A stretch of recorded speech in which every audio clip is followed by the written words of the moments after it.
Mùa xuân đến, đồi bướm vàng cảm ơn ấm xanh, rồi bay đi tìm hoa thơm. Chỉ còn lại một mình, ấm xanh vừa buồn vừa tủi thân, nức nở khóc.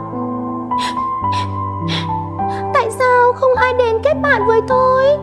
Tại sao không ai cần tôi thế này?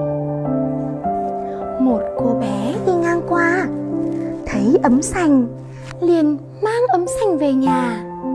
Cô bé rửa sạch ấm xanh, đổ đầy đất vào trong lòng ấm, rồi gieo thêm vài hạt giống. Vài ngày sau, bỗng nghe thấy tiếng ấm xanh hốt hoảng. Ôi, ôi, ai đang cựa quậy trong lòng tôi đấy?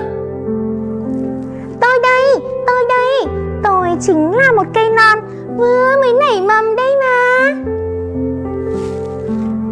Hàng ngày, cô bé tưới nước cho cây con.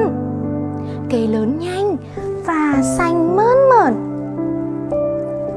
Xuất hiện thêm vài chiếc nụ hoa xinh xắn.